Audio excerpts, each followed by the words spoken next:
Hello အားလုံးပဲမင်္ဂလာပါကျွန်တော်ဒီနေ့မှာတော့လူတွေသိမသိသေးတဲ့အဲဒီမှာရှိရဲ့ Ocean View တခုကိုသွားကြည့်ခဲ့ပါတယ်ဒီနေ့ကတော့ Palace Verde ဆိုတဲ့နေရာလေးပဲဖြစ်ပါတယ်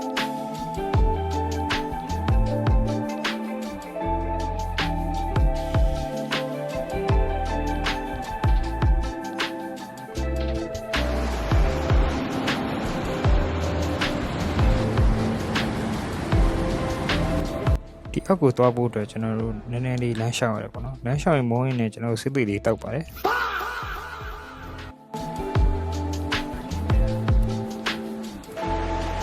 view တွေကတော့တော်တော်လေးလှပါတယ်မလှရတော့ကျွန်တော်တို့တွေပဲဖြစ်ပါတယ်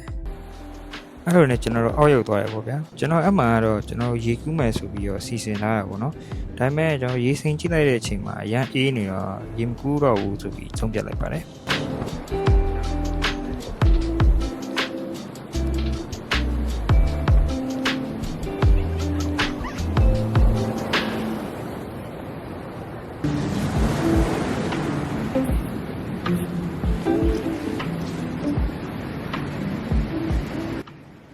ကျွန်တော်အဲ့ကိုရောက်သွားတဲ့အချိန်ကဆန်းဆက်ကိုအမိလေးရောက်သွားတော့တော်လေးကိုကြည့်လို့လှနေရပြီဖြစ်ပါတယ်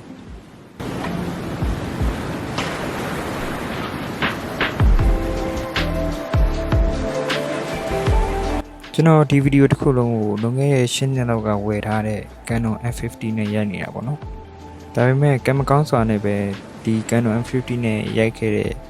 ဒီဗီဒီယိုလေးကကျွန်တော်အတွက်နောက်ဆုံးဗီဒီယိုလေးဖြစ်သွားပါတယ်ဘာဖြစ်လို့လဲဆိုတော့ကျွန်တော် Canon M50 ဒီပင်နယ်လေးကိုကြားပြီးတော့ကျွန်တော်ပြတ်သွားလို့ပေါ့နော်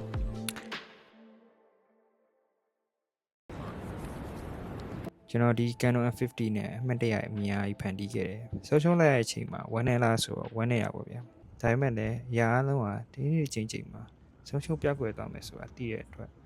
ဝမ်းနေလေလည်းဘာမှမထူးဆိုပြီးပဲဖြည့်သိမ်းလိုက်ရပါတယ်